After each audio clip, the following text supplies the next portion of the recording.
Hi guys, welcome to lesson 2-8. Here we're going to prove angle relationships. In our last lesson, we worked on proving segment relationships. And since angles and distances really are the fundamental building blocks of geometry, it only makes sense that next we would go ahead and prove those angle relationships using some of the same tricks that we learned, but we're going to learn some new definitions that we can use as well with angles.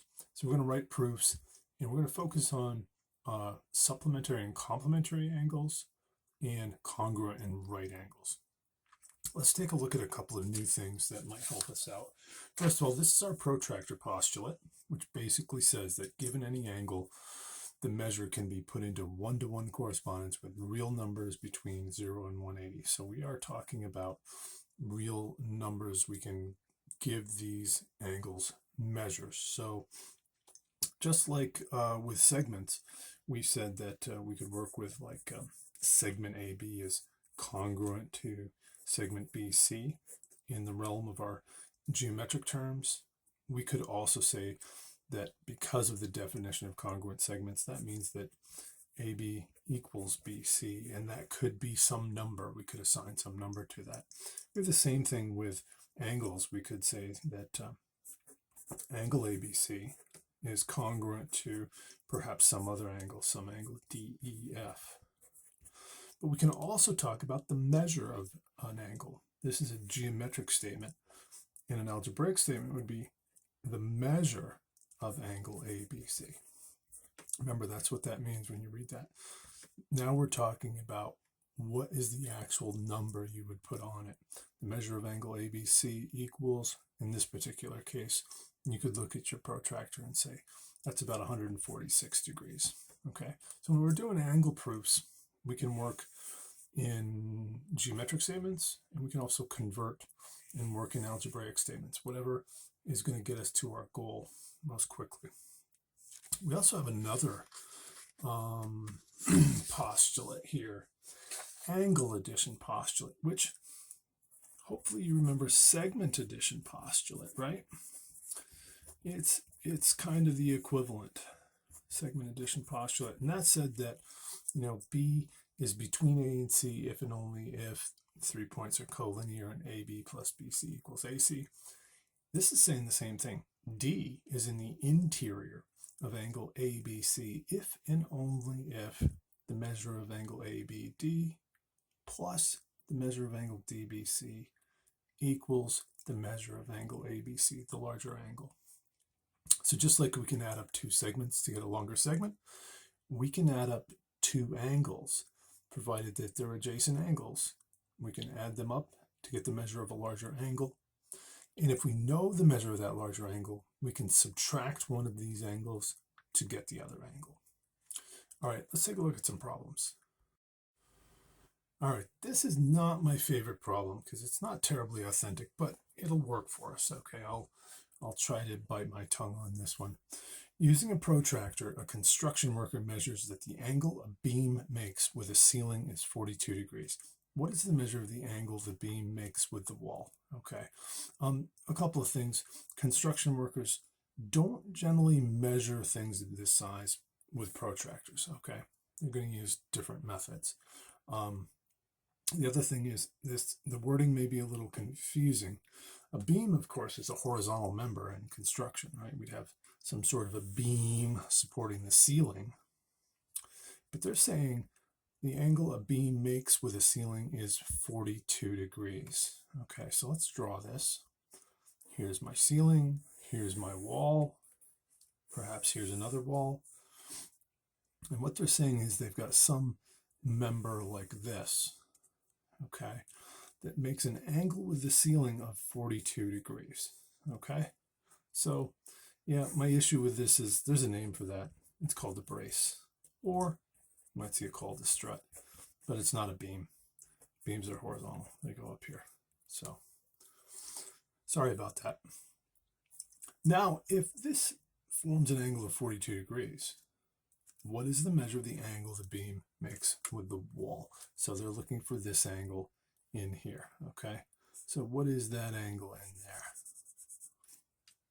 Well, presumably, if they built it correctly, what can we assume that we can mark on our sketch? If they built this building properly, that should be a 90-degree angle, okay? And from this, we should be able to say, hold on, I know the three angles in a triangle add up to 180, okay?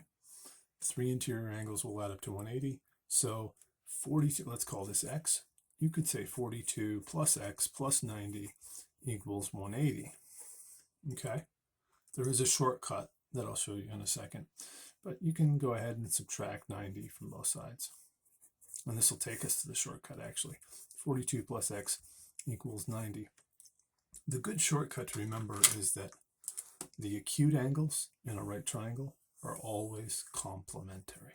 See that? They always add up to 90.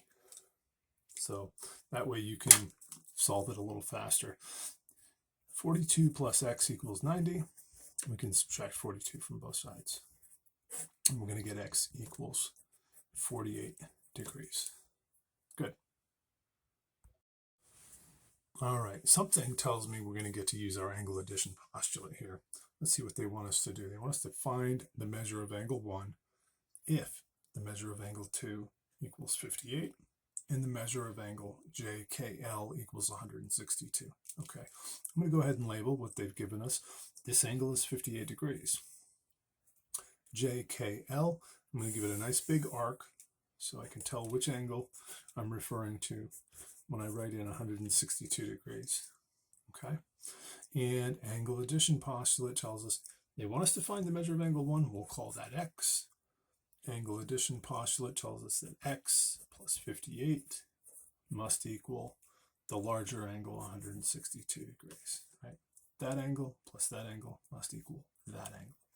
And we can subtract 58 from both sides here to find that x equals, what's that going to give me? 104 degrees? Excellent. All right, let's try a couple more problems. This one here, I'm feeling like we're going to have to do a sketch here. Let's go ahead and read it. At 4 o'clock, the angle between the hour and minute hands of a clock is 120 degrees. When the second hand bisects the angle between the hour and minute hands, what are the measures of the angles between the minute and second hands and between the second and hour hands? Okay? All right, don't try to put all that together in your head. Let's take the load off our brain by drawing a sketch of this. Let's draw a clock. And at 4 o'clock, well, what time does that look like?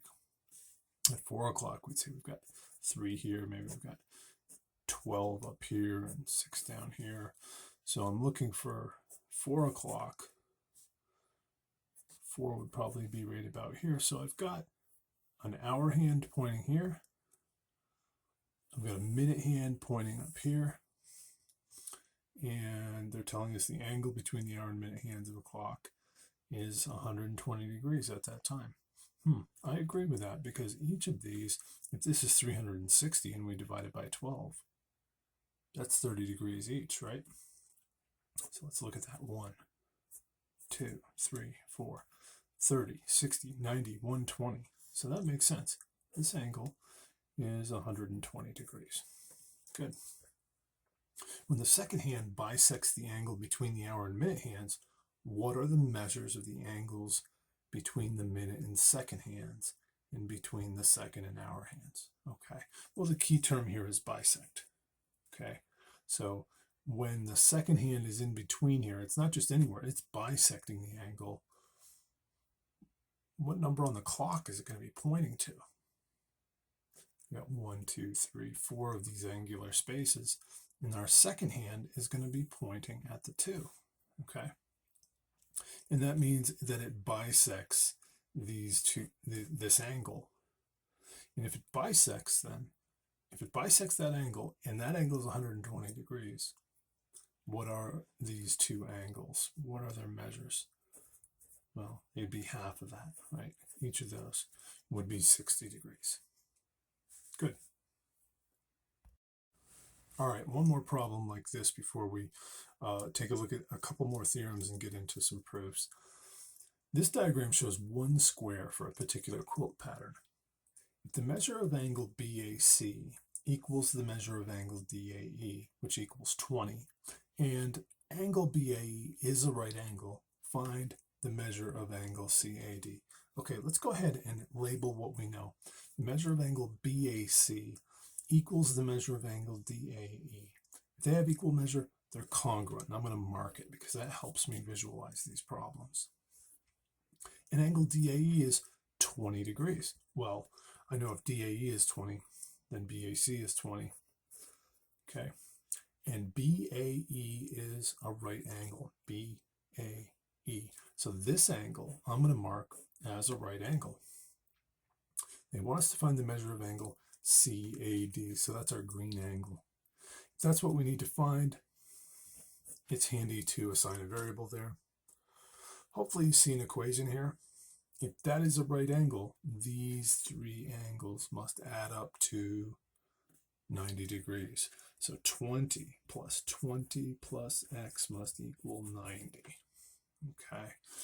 40 plus x equals 90. And I'll subtract 40 from both sides.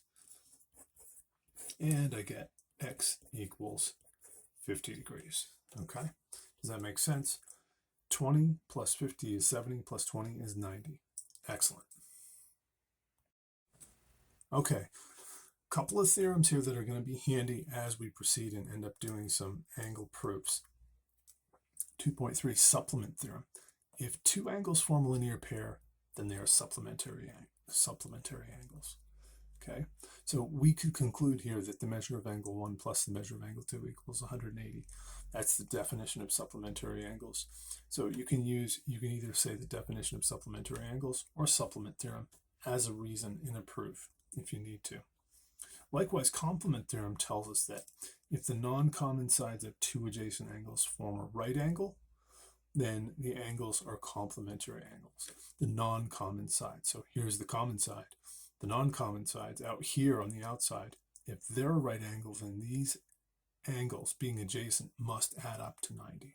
Okay, and we could conclude that the measure of angle 1 plus the measure of angle 2 equals 90 degrees. We could state as a reason either definition of complementary angles or complement theorem. Good. Let's see what else we got. We've got some properties of angle congruence. The reflexive property of congruence tells us that angle 1 is congruent to angle 1. Remember that reflexive property. We're going to use it more and more, especially with geometric statements. Reflexive pronouns like myself, himself, herself are pronouns that refer to themselves.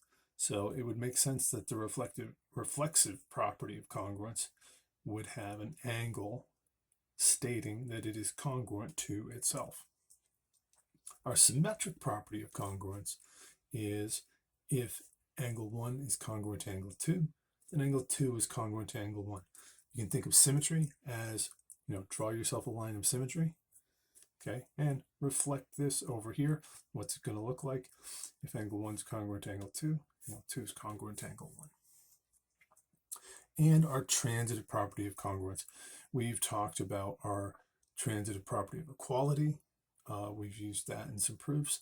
We've talked about our transitive property of congruent segments, and it applies also to angles. So if angle 1 is congruent to angle 2, and angle 2 is congruent to angle 3, then I can go ahead and conclude that angle 1 must be congruent to angle 3.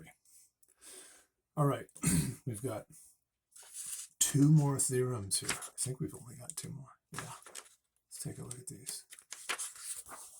Our congruent supplements theorem. Okay, and this one sounds a little confusing at first. Angles supplementary to the same angle or to congruent angles are congruent. What the heck does that mean? Well, think of it this way. They've drawn this diagram here that shows that if the measure of angle 1 plus the measure of angle 2 is 180, and the measure of angle 2 plus the measure of angle 3 is 180, the only way that can be true is for angle 1 and angle 3 to be congruent to one another. Okay? We can prove it algebraically But I can also prove it by drawing this diagram a little differently. What if I draw it like this? And I said, this is angle 1, and this is angle 2, and this is angle 3. When I pull them all together like that, you can see that angles 1 and 3 are vertical angles, okay? And we know they're congruent, okay? And when we get pairs of vertical angles, we also get linear pairs. So if 1 and 2 are a linear pair, and 2 and 3 are a linear pair, we know both of these pairs add up to 180. Since angle 2 is congruent to angle 2, the only way for both of these to add up to 180 is if angle 1 is congruent to angle 3. So likewise, there's also a congruent complements theorem, okay, which states that angles complementary to the same angle or to congruent angles are congruent. That one's a little easier to see when you draw it like this because we have our vertical angles theorem to rely on. But hopefully you can extend that idea to congruent complements theorem. If the measure of angle 4 plus the measure of angle 5 equals 90, and the measure of angle 5 plus the measure of angle 6 equals 90, then angle 4 is congruent to angle 6. Now, how could I prove this one if I don't have vertical angles to rely on? Well, I could use these two statements, okay? If the measure of angle 4 plus the measure of angle 5 equals 90, and the measure of angle 5 plus the measure of angle 6 equals 90, well, then these two expressions must be equal to one another. I can do a substitution. If the measure of angle 4 plus the measure of angle 5 equals 90, I could substitute this expression in for 90 in that equation. And it would look like this. The measure of angle 5 plus the measure of angle 6 equals the measure of angle 4 plus the measure of angle 5. And now take a little look at that and tell me, do you see anything?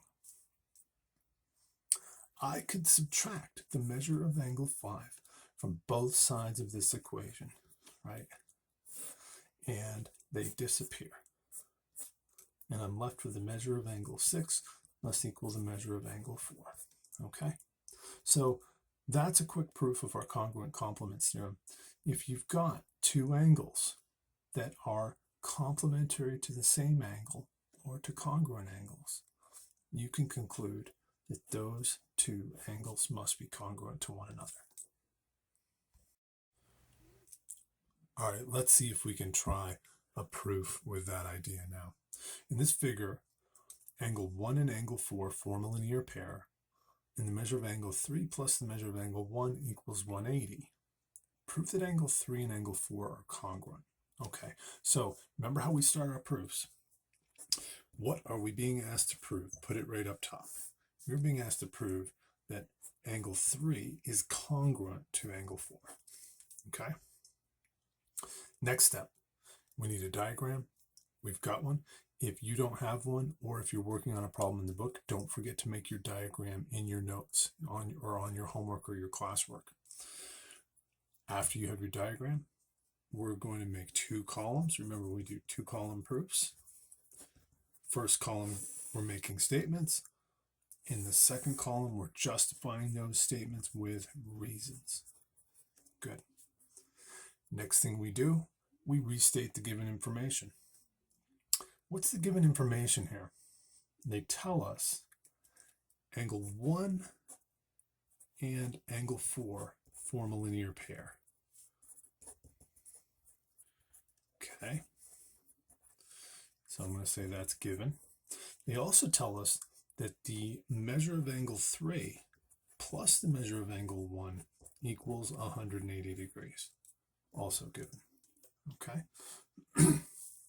Now, this is a time when you want to check and see if you can mark any of the given information on the diagram. Angle 1 and angle 4 form a linear pair. That's visually apparent. Okay, so that's on our sketch. I'm good with that. And then the measure of angle 3 plus the measure of angle 1 equals 180. Okay, there isn't really a convenient way to mark that on the diagram. So we're just going to have to keep that in the back of our mind. All right, so what are we going to do next? Well, the first thing I would probably state is that since angle 1 and angle 4 form a linear pair, I would say that angle 1 and and angle 4 are supplementary. Okay? And I would say that that is our definition of a linear pair. You could say linear pairs are supplementary.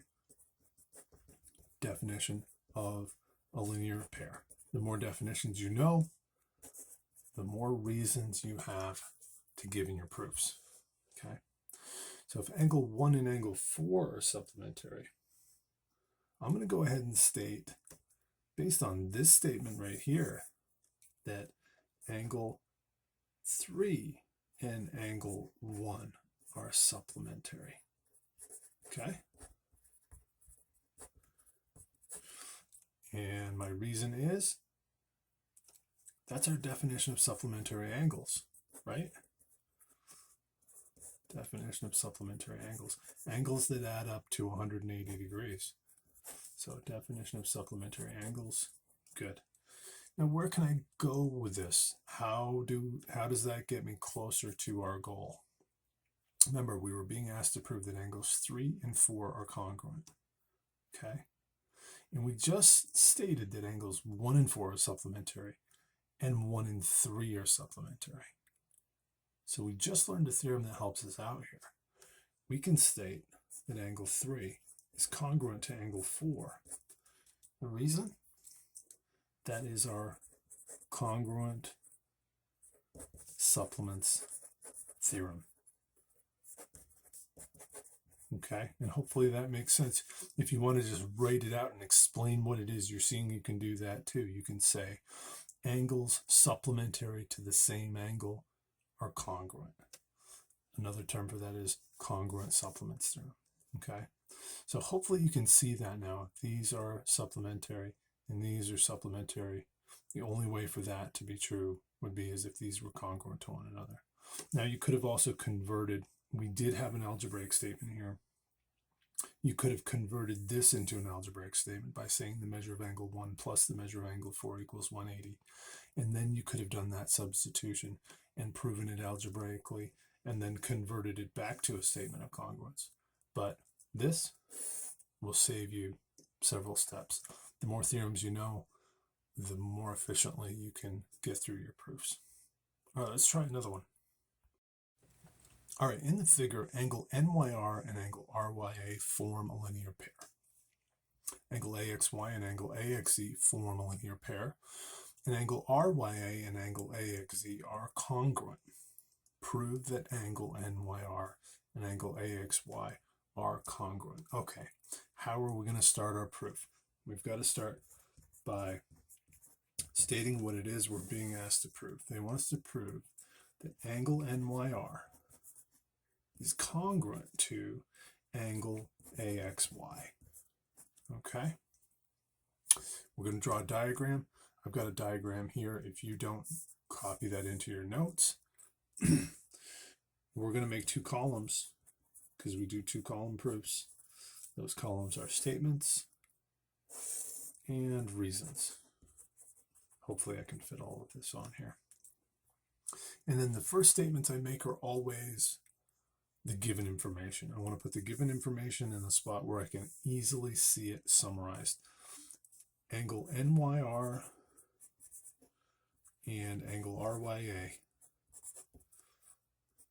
linear pair. Okay, given. They also tell us that angle AXY and angle AXZ also a linear pair, also given.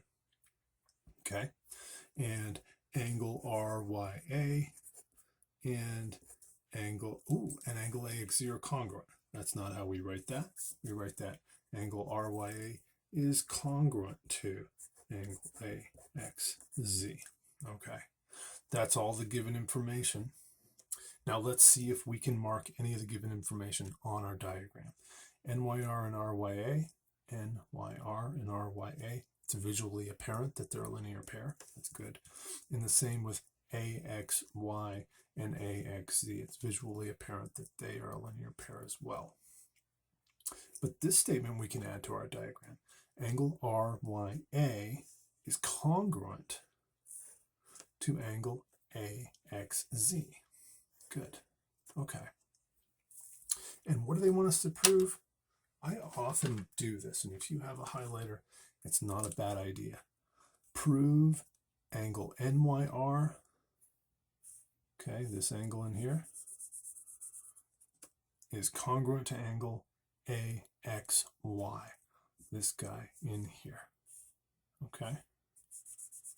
Did I get the right angle there? AXY? Yeah. Good. Okay. So where do we go from here? Well,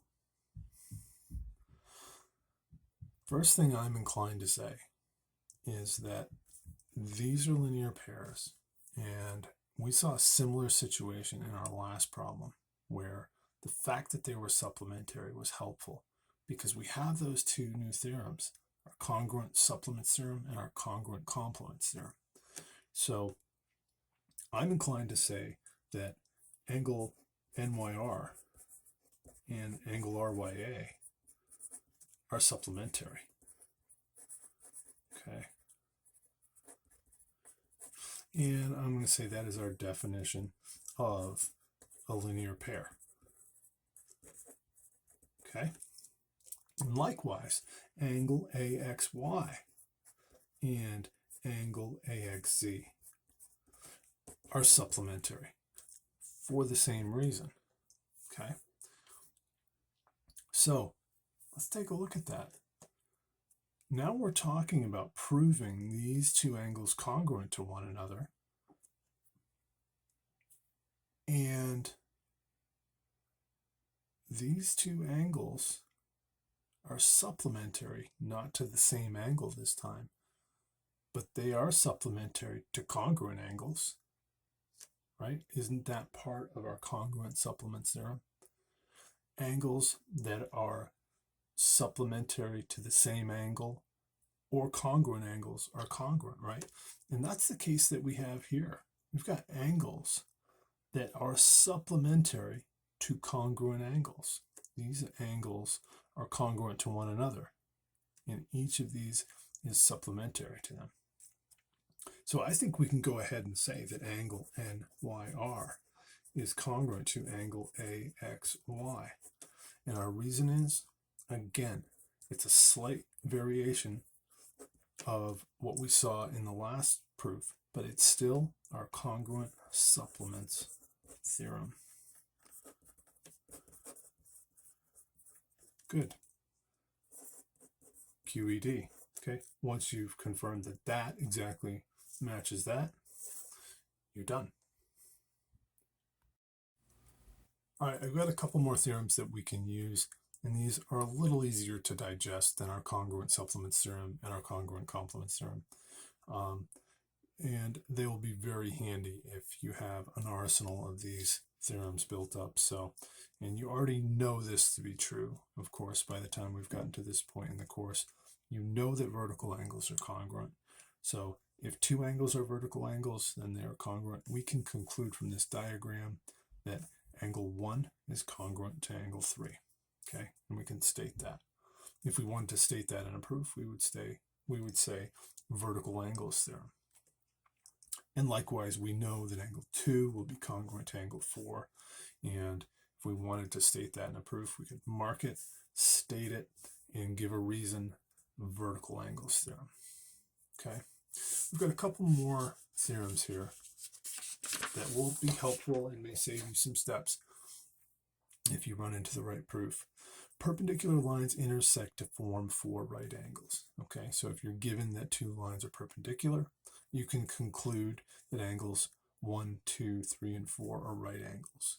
Okay, and I would say you can go ahead and state, if you want to jump right into the realm of algebra, technically you're skipping a step converting from congruence to algebra, but I would go straight ahead and say the measure of angle 1 equals 90 if I needed it. Okay, and the reason is perpendicular lines intersect to form 4 right angles. All right angles are congruent. Okay, if you tell me that angle 1's a right angle and angle 2's a right angle, well, I could conclude that angle 1 and angle 2 are congruent. That should not come as much of a surprise.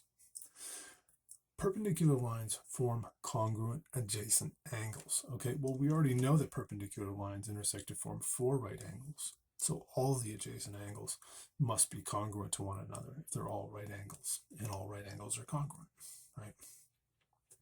If 2 angles are congruent and supplementary, then each angle is a right angle. When you think about that, if 2 angles are supplementary, they have to add up to 180. If they're also congruent to one another, there's only one way they can meet that condition. Each of them must be 90 to both add up to 180 and be equal to one another. If 2 congruent angles form a linear pair, then they are right angles. Okay, and again, that's kind of like 212 here. If that's a linear pair and they are congruent, I can conclude that they're right angles. All right, let's try one last problem here before we put this lesson to bed. If angle 1 and angle 2 are vertical angles, and the measure of angle 1 equals d minus 32, and the measure of angle 2 equals 175 minus 2d, find the measure of angle 1 and the measure of angle 2. They're asking us to justify each step, so we should do this as a proof. And since they're telling us to find the measure of angle 1 and the measure of angle 2, that's essentially what we're being asked to prove. We could write it like that, or really we're going to say find the measure of angle 1 and the measure of angle 2. Okay, and then we're going to make some statements. And we're going to back these statements up with some reasons. Okay, and I'm also going to draw a sketch. Okay, that should come as no surprise. When in doubt, sketch it out. They're telling us that angle 1 and angle 2 are vertical angles. Well, I'm just going to draw that. If you draw 2 lines, you can always end up with vertical angles. And I'll call this angle 1 and this angle 2. Okay. And what do they give us? They tell us that the measure of angle 1 equals d minus 32. That is given. Tell us the measure of angle 2 equals 175 minus 2d. That is also given. That's all the information they give us. Before you start your proof from this point forward, always make sure the given information is marked on the sketch if you can do it. Okay. Measure of angle 1 is d minus 32. Measure of angle 2 is 175 minus 2d. Okay. So I'm going to go ahead and say that angle 1 is congruent to angle 2. How do I know? That's our vertical angles theorem. And if you just want to write vertical angles, that's fine. We know what you're talking about. Okay. And if angle 1 is congruent to angle 2, I can conclude that the measure of angle 1 equals the measure of angle 2. How do I do that? That's our definition of congruent angles. Okay. Definition of congruent angles. If you want to start abbreviating some of these, you can work in some abbreviations. The measure of angle 1 equals the measure of angle 2. Guess what I can do? I can say that d minus 32 must equal 175 minus 2d. How did I get away with that? If the measure of angle 1 equals d minus 32, can I go ahead and substitute it in for the measure of angle 1 down here? And if the measure of angle 2 equals 175 minus 2d, can I go ahead and substitute it in for the measure of angle 2 down there? Exactly. I can do that. It's called substitution. Okay. And now I could go ahead and say that d minus 32 minus d equals 175 minus 2d minus d. What did I do there? I subtracted d from both sides, didn't I? So I'm using the subtraction property of equality. Okay, and then I recognize that d minus d equals 0. So I'll just say that I'll substitute 0 in for it. Negative 32 equals, and I recognize that negative 2d minus d gives me negative 3d, right? So I just used substitution there, recognizing whenever you're simplifying or combining like terms, you're really using substitution. All right, I can recognize that negative 32 minus 175 equals 175 minus 3d minus 175, right? What am I doing there? I'm using our subtraction property of equality. Okay, and I recognize that negative 32 minus 175 is negative 207. Okay, and 175 minus 175 is 0. So I'm going to substitute 0 in for that. I just did 2 substitutions there. Substitution. Okay. All right, so now I'm going to say that negative 207 divided by negative 3 equals negative 3d divided by negative 3. What am I doing there? I'm using our division property of equality. Okay. And 207 divided by negative 3, I believe that is 69. So I'm going to substitute 69 in for that expression. And negative 3 divided by negative 3 is 1. So I'm simply going to substitute in a 1, or I'm just going to write that as d. So 69 equals d. Okay. All right. What did I do there? I substituted. Substitution. Are we done the problem? No. What does our GPS say? Our destination is finding the measure of angle 1 and the measure of angle 2. Okay, so how am I going to do that? If 69 equals d, then the measure of angle 1 equals 69 minus 32. That's a substitution. Okay. And in an effort to save space, I'm also going to say that the measure of angle 2 equals 175 minus 2 times 69. Now, 69 minus 32, excuse me, is 37 degrees, right? And I'm going to say the measure of angle 2 also equals 37 degrees. I didn't actually check that, but I'm pretty sure that's right.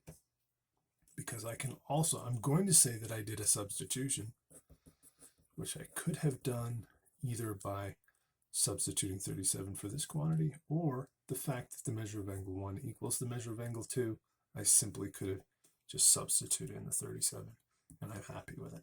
Did we find the measure of angle 1 and the measure of angle 2? We did. QED. All right. Listen, guys, proofs are going to take some practice, okay? So if you find these a little challenging, I encourage you to try a few of them, maybe watch the video again and try some more. And we're going to work on these in class. Proofs are something that takes practice. They can be a little frustrating because sometimes what you're being asked to prove is visually obvious to you. You're just not sure the proper way to demonstrate it. And one of the most frustrating things about proofs is that there could be 10 different ways to demonstrate this exact same thing. And they might all be correct, provided that you made proper statements backed up by proper reasons. So sometimes when you look in the back of the book, you're going to find, hold on, I didn't do my proof that way. Am I wrong?